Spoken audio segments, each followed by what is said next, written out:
Assalamualaikum warahmatullahi wabarakatuh.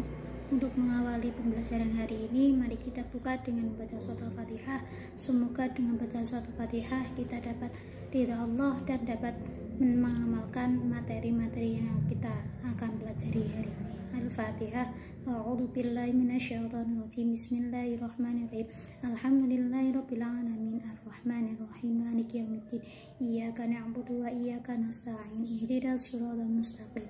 Siratal ladzina an'amta 'alaihim ghairil maghdubi 'alaihim waladdallin. Rabbighfirli wa liwalidayya wal muslimina. Amin. Untuk materi hari ini kita membahas tentang jenis dan ketentuan ibadah. Sebelumnya kemarin kita sudah membahas tentang pengertian ibadah, pada dasar ibadah, rukun-rukun ibadah, dan macam-macam ibadah. Sebelumnya kita membahas tentang macam-macam ibadah. Kemarin kita sudah mempelajari bahwasanya macam-macam ibadah terbagi menjadi dua, itu ibadah mahdah dan ghairu mahdah. Dan di sini kita membahas tujuan ibadah. Apa sih tujuan ibadah kita? Yang pertama, untuk memperoleh ridha Allah, dan yang kedua, menumbuhkan kesadaran tanggung jawab atas kita sebagai hamba-Nya kepada Allah. Yang ketiga, perwujudan dan pemeliharaan keimanan. Yang keempat, meningkatkan harkat dan martabat. 5. Meningkatkan ketakwaan kepada Allah. Nomor 6, tawajuh atau menghadap kepada Allah. Ke-8, perbaikan jiwa dan mencari anugerah. Untuk di kepentingan ibadah dibagi menjadi dua, yaitu kepentingan fardu atau fardi perorangan, yang kedua kepentingan istimewa atau masyarakat. Boleh. Untuk perorangan adalah melaksanakan rukun Islam seperti sholat. Untuk ijma atau kepentingan ini kepentingan masyarakat, contohnya seperti haji, maksudnya ini dapat dilaksanakan oleh semua orang atau bersama-sama. Selanjutnya kita membahas ibadah dalam bentuk bentuk dan sifatnya. Yang pertama, ibadah dalam perkataan atau lisan. Jadi setiap perkataan kita harus bernilai ibadah atau bernilai kemanfaatannya. Jadi kalau kita sekali berkata ataupun mengucapkan sesuatu harus ada faidah atau kemanfaatnya. Ibadah dalam perkataan atau lisan, contohnya seperti berzikir, berdoa, dan membaca Al-Quran. Jadi berzikir, berdoa, membaca Al-Quran adalah membawa kemanfaatan sendiri, seperti kita mendapat pahala. Yang kedua, ibadah dalam bentuk yang tidak ditentukan bentuknya, perbuatan yang tidak ditentukan bentuknya, contohnya menolong dari ijtihad. Jadi menolong kita, terserah kita menolong dengan tenaga maupun dengan mata kita. Yang ketiga, ibadah dalam melengkapi perbuatan dan menahan diri dalam pekerjaan seperti puasa dan sabar. Yang seterusnya adalah 4, ibadah dalam bentuk pekerjaan yang ditentukan bentuknya. Ibadah yang dalam bentuk pekerjaan ditentukan bentuknya, ya seperti sholat, puasa, zakat, dan haji. Yang bentuknya ini sudah ditentukan oleh Allah dan diberlandasan dengan anutan kepada Rasulullah. Yang selanjutnya, ibadah dalam melengkapi perbuatan dan menahan diri dari pekerjaan seperti i'tikaf dan sholat sunnah. Jadi ini perbuatan dan menahan diri dari pekerjaan, perlengkapan seperti sholat sunnah, ba'diyah maupun qobliyah.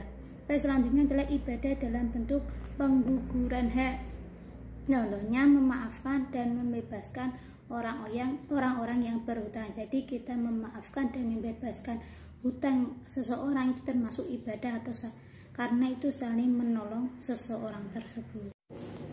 Sekarang kita membahas prinsip-prinsip dalam ibadah. Prinsip-prinsip dalam ibadah yang pertama, hanya karena Allah Subhanahu wa Ta'ala kita beribadah, atau lillahi ta'ala. Dalam Allah berfirman dalam surat Al-Fatihah ayat 5 yang berbunyi iyyaka na'budu wa iyyaka nasta'in, yang berarti hanya Engkaulah kami menyembah dan hanya Engkaulah kami minta pertolongan. Jadi dasar dalam hanya atau berniat karena Allah Ta'ala dari surat Al-Fatihah ayat 5. Yang kedua, dalam ibadah setiap mukmin harus yakin bahwa Allah dekat dengan hambanya. Ya, di sini dasarnya kita harus mempunyai keyakinan bahwasanya setiap yang kita lakukan Allah selalu tahu. Yang ketiga, kita harus ikhlas. Yang keempat, ibadah yang sesuai dengan tuntunan Allah dan tuntunan Rasulullah. Dalam surat Al-Ahzab ayat 21 yang berbunyi, laqad kana lakum fi rasulillahi uswatun hasanah liman kana yarjullaha wal yawmal akhir wa dzakarallaha katsiran. Jadi di sini Allah berfirman bahwasanya kita harus atau mempunyai suri tauladan seperti Rasulullah, atau kita ibadah sesuai dengan ibadahnya Rasulullah Shallallahu Alaihi Wasallam. Yang selanjutnya, memelihara keseimbangan dalam ibadah.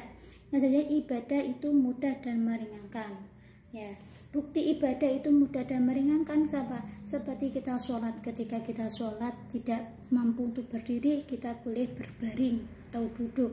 Jadi ibadah itu tidak mempersulit atau membuat kita menjadi tidak nyaman. Jadi ibadah itu mudah dan meringankan. Seperti kita zakat. Jadi kalau kita belum bisa zakat, ya kita tidak wajib untuk membayar zakat. Yang selanjutnya dilakukan dari secara sah.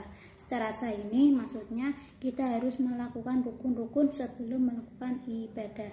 Yang selanjutnya adalah ibadah yang dilakukan sesuai dengan ajaran Islam atau sesuai dengan syariat Islam. Jadi ibadah atau perbuatan yang kita lakukan sesuai dengan ajaran Islam. Oke, selanjutnya ibadah yang dikerjakan dengan niat dan tujuan yang baik dan membawa manfaat. Jadi semua pekerjaan yang kita kerjakan harus dengan niat yang baik dan tujuan yang baik dan membawa kemanfaatan tersendiri. Selanjutnya adalah ibadah itu memiliki batas atau kadar waktu yang tidak boleh dilampaui. Maksudnya di sini adalah sesuai dengan peraturan atau waktu-waktu yang telah ditentukan oleh hukum-hukum syara.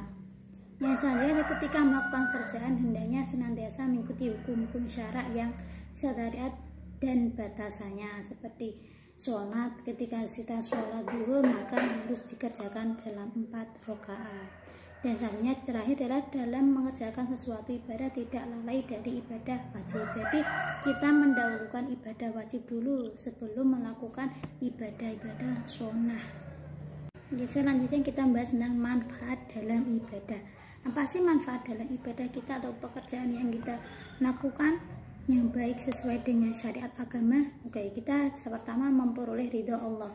Jadi ketika kita ibadah atau berbuat baik sesama manusia maupun kepada Allah, kita mendapat ridho Allah. Yang kedua, menumbuhkan kesadaran dan tanggung jawab. Yang ketiga, perwujudan dan pemeliharaan keimanan. Jadi kita melakukan ibadah atau ibadah yang telah ditentukan oleh Allah, kita memelihara keimanan. Yang keempat, meningkatkan harkat dan martabat. Yang kelima, meningkatkan ketakwaan kepada Allah dan fitrah kemanusiaan yang terpelihara. Yang seterusnya yaitu memahami rahasia penciptaan alam hamba, ya memahami tujuan dalam kehidupan. Yang terakhir, merasa dekat dengan Allah Subhanahu wa Ta'ala dan mensyukuri dan merasakan nikmat yang telah diberikan oleh Allah Subhanahu wa Ta'ala. Jadi manfaat ibadah dalam ibadah kita yang terakhir mensyukuri dan merasakan nikmat yang telah diberikan oleh Allah. Semua perbuatan yang bernilai ibadah itu adalah kebebasan yang hakiki, jalan menuju kemuliaan dari baik di dunia maupun di akhirat. Oke, kita membahas tentang karakter orang-orang yang ahli ibadah.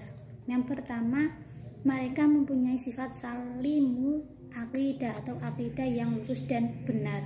Yang kedua, memiliki muraqabatullah atau dekat dengan Allah karena mereka selalu ibadah atau melakukan pekerjaan karena Allah Ta'ala, maka mereka dekat dengan Allah. Yang ketiga, zikrullah atau selalu ingat kepada Allah.